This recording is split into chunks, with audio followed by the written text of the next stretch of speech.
Здравствуйте все! Добро пожаловать на канал Магия Песка. Дорогие мои зрители, гости, подписчики, всех вас хочу поблагодарить за ваши лайки, за ваши хорошие и добрые комментарии, за вашу поддержку, за ваши просмотры.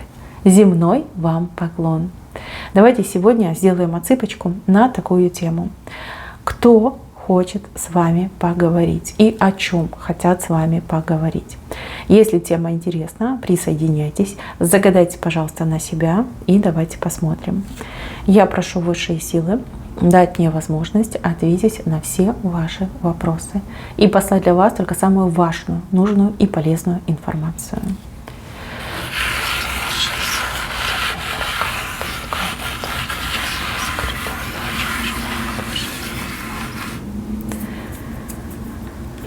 Так, здесь не один человек вышел. Здесь не только мужчины, но и женщины.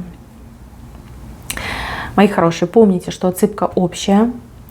Но раз вы на нее попали, значит здесь для вас очень важная и ценная информация. Давайте начнем с правой стороны и с мужчины, который хотел бы с вами поговорить. Этого мужчину вы очень хорошо знаете. С этим мужчиной вы недавно спорили, либо выясняли отношения. В общем, какая-то черная кошечка между вами пробежала, да, либо какой-то клин между вами появился. Мужчине вы что-то усиленно пытались доказать, а мужчина был глух, да, либо уперся рогом и стоял на своей позиции. Произошла какая-то ситуация, которая в точности вами была предсказана. Этот мужчинка просто присел и обалдел. Вот он в шоке, он до сих пор прийти в себя не может. Да? Как же так? Как вы могли это все предвидеть, как вы все это предсказали? А вы ведь ему в слово сказали, что будет именно так и не иначе. Не делай то, иначе будет это. Он сделал и, соответственно, получил. Он не знает, что ему думать. С одной стороны, он подозревает вас там в колдовстве, в магии, в чародействе, ну как-то будущее прочитала, да, либо там вообще накаркала. А с другой стороны, у него есть проблема, которую нужно решать. И он придет к вам. С одной стороны, да, он скажет: Боже, как же ты была права, как ты все это узнала, предвидела. А с другой стороны, он будет просить у вас совета. Конкретно будет просить совет. Он расскажет вам о своей проблеме. Он так и скажет: помоги. Вот помоги. Ну, некому больше довериться. Да? Все, горю, пропадаю. Только ты можешь мне помочь, только ты можешь меня спасти. Смотрите, у вас тут идет момент как торжества. Да? Во-первых, вы все это уже предсказали.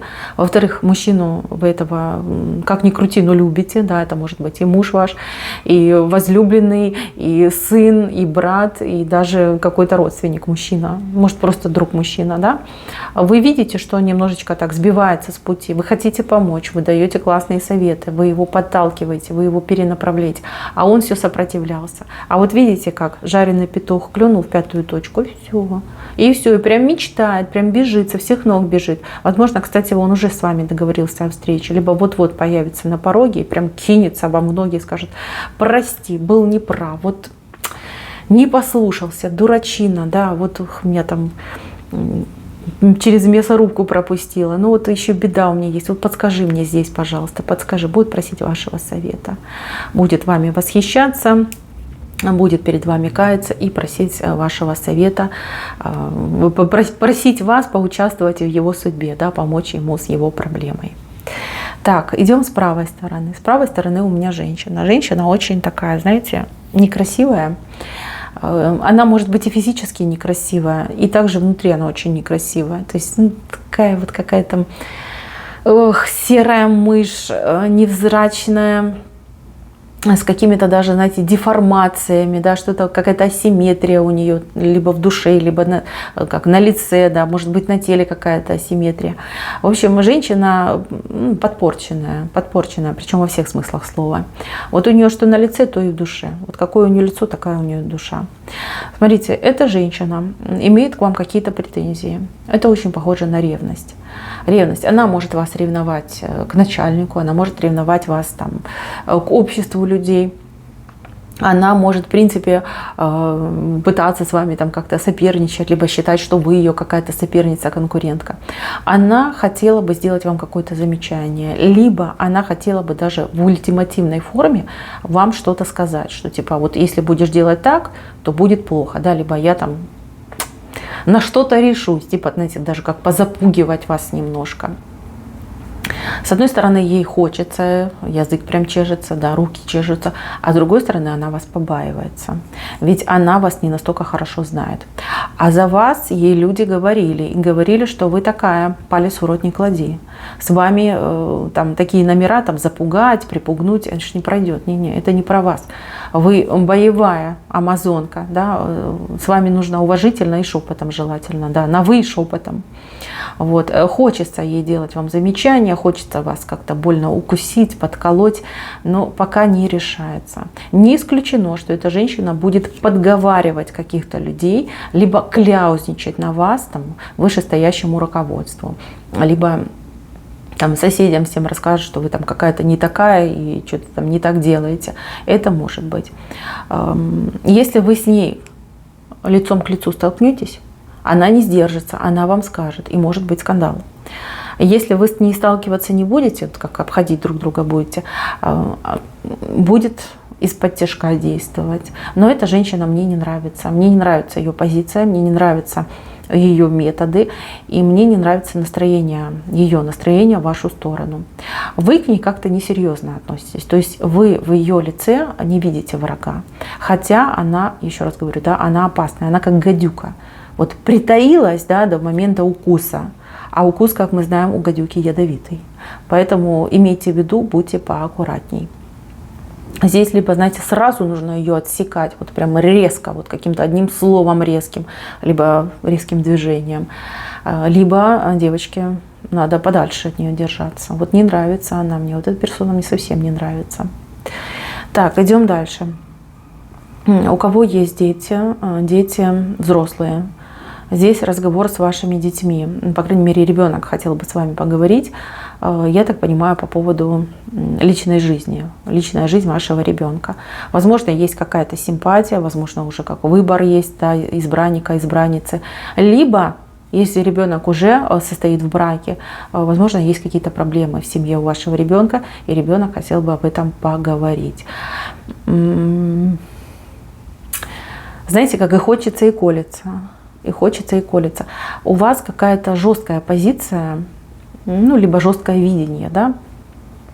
И ребенок, ваш ребенок, ну, буду говорить ребенок, хотя, да, вижу, что взрослый человек, взрослый молодой человек передо мной.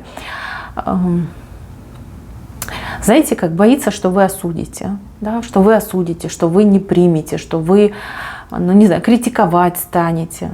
Мои хорошие, если вы видите, что ваш ребенок ходит, мнется, вот явно хочет поговорить, пожалуйста, хорошим располагающим тоном, без всяких там язвительных замечаний, без всяких подколов, выслушайте, либо сами скажите, ну поговори со мной, я не укушу, я обещаю, что не буду критиковать, я обещаю, что выслушаю, обещаю, что мы разберемся, да, мы вместе разберемся, обсудим спокойно, как взрослые люди. Да, потому что есть что-то есть, на сердце тяжело, на душе тяжело. Либо боится признаться, что есть любовь, да, вот мама, я девочку нашел, либо мама, я мальчика нашла. Либо там уже как семья, да, и что-то в семье не в порядке. Здесь нужна либо консультация, либо какой-то совет, либо просто, знаете, как поговорить, да, нормально ли это, стоит ли это терпеть, да, либо что нужно предпринять, чтобы этого не было. Так, ну с детьми, мои хорошие, надо быть поближе. Вот какими бы они ни были, где бы они там ни были, там на каком расстоянии от вас не жили, но контакт нужно иметь и так, чтобы ребенок ваш четко знал, что только вам может довериться. Вот, девочки, воспитание воспитанием, но родная душа, она ведь, понимаете, должна быть открыта, да. Не знаю, побаивается. Ничего-то мне идет, что побаивается ваш ребенок, либо стесняется. Так, еще по соседству с вами кто-то хотел бы поговорить, но здесь больше похоже на жалобу. Может быть, вы где-то пошумели, может быть, кто-то где-то кого-то там подтапливает, а человек думает на вас, думает, что это вы шумите, что это вы подтапливаете, что это там у вас какие-то звуки из квартиры раздаются. не знаю, то ли новый сосед, соседка, то ли люди какие-то закрытые, необщительные. Вот что-то на вас они думают. На вас. Думают, что это из вашей квартиры вот такое происходит. Либо по вашей вине вот что-то такое происходит. Эти люди к вам подойдут с правой стороны, подойдут нормально, по-нормальному разговор заведут. На жалобу, ну вы же скажете, что это не я, да? Люди нормально, адекватно среагируют. Я вижу, что с этой жалобы у вас, возможно, даже начнутся дружеские отношения именно с этими соседями. Вы хороший человек, они хорошие люди. Я вижу, что вы подружитесь. Может быть, и вместе найдете того, кто шумит, да, либо кто подтапливает. Так, еще... Кто-то из ваших, скорее всего, родственников хотел бы вас в чем-то обмануть.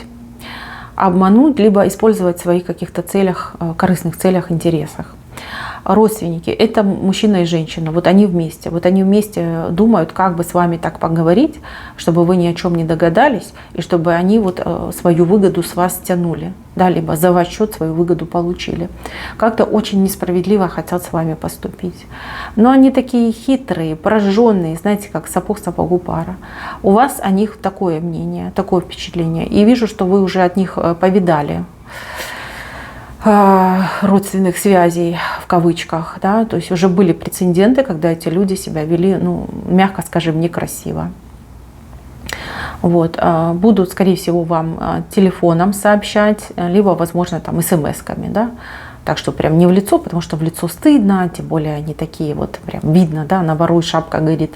Вот, и вот они договариваются, как лучше, да, как лучше сообщить, что лучше сообщить, как вас вот развести, например, да, либо стащить с вас что-то.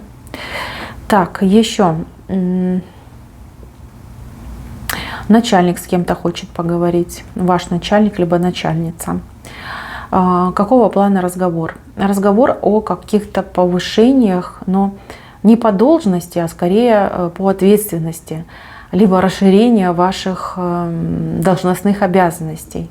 То есть вверх роста нет, а скорее как вширь рост идет. То есть хотят вам, скорее всего, вменить дополнительные обязанности, побольше работы, побольше ответственности. А знаете почему? Потому что в вас верят и потому что в вас уверены. То есть ваш начальник и ваша начальница, они понимают, что вы такой человечек, работяжка, что вы, ну, как доверенное лицо, да, у вашего руководителя. Вот именно вам можно поручить самую сложную, самую ответственную и самую непростую работу. И быть уверенным, что вы все сделаете. Не знаю, то ли времена такие на вашем предприятии, то ли, может быть, кто-то ушел, уволился. Хотят именно вам это все поручить.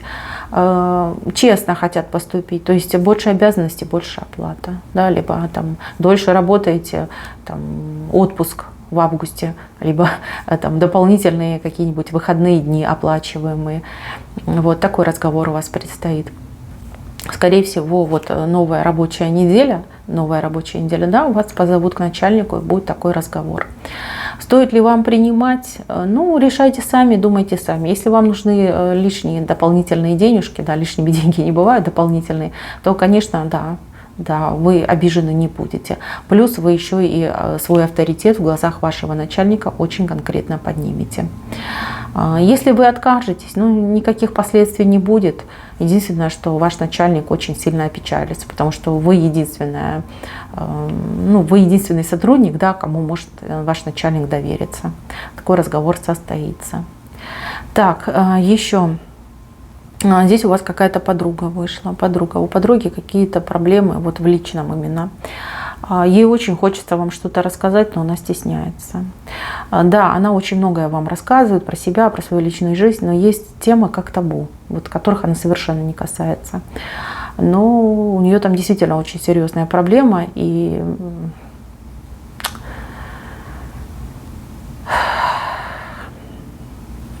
знаете, я не вижу, чтобы вы могли ей помочь.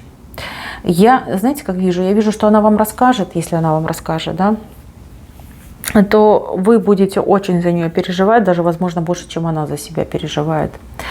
Какой-то тяжелый разговор, тяжелые впечатления, тяжелые эмоции у вас могут быть после этого разговора. Ну, понятно, дружба дружбой.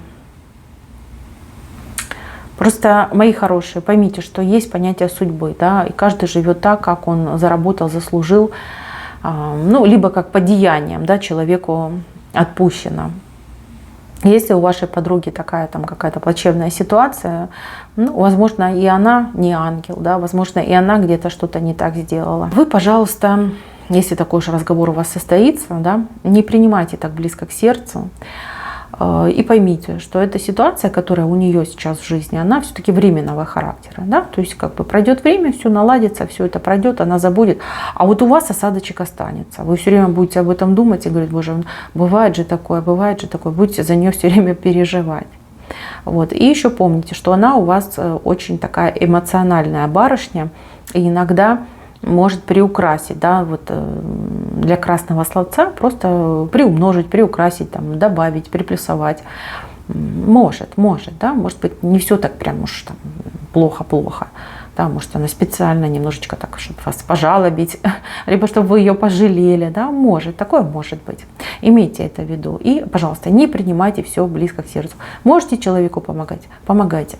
Не можете, ну, извините.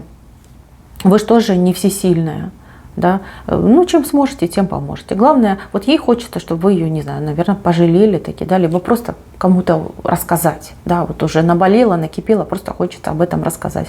Просто вот вашей подруге, как я ощущаю, как я это вижу, ей хочется из себя эту тайну, этот негатив выкинуть, да, просто проговорить и облегчиться. Вот. От вас она не ждет помощи, она конкретно ждет от вас, ну вот, приласкать, я не знаю, там, по плечу похлопать, обнять, сказать, что вы рядом, что вы вместе, что вы ее там не оставите. Вот таких эмоций хочется. Так, еще у кого-то из девчонок отыграется поклонник. Поклонник гораздо младше вас по возрасту. Мужчина может с вами вместе работать, либо недалеко от вас проживать. Также это может быть друг, например, вашего взрослого сына. Парень влюбился и влюбился по-настоящему. Я даже скажу так, это первая любовь в его жизни, первая настоящая любовь. Вы для него, ну, божественная женщина, что тут скажешь, да, роковая божественная женщина. Девочки, парень очень хотел бы вам, пусть не признаться, но хотя бы намекнуть на свои чувства. В идеале, конечно же, признаться, да, предложить вам там куда-нибудь сходить, пообщаться, но я думаю, что он не решится в ближайшее время, но как-то намекать и пытаться обозначать свою позицию он будет. Это точно.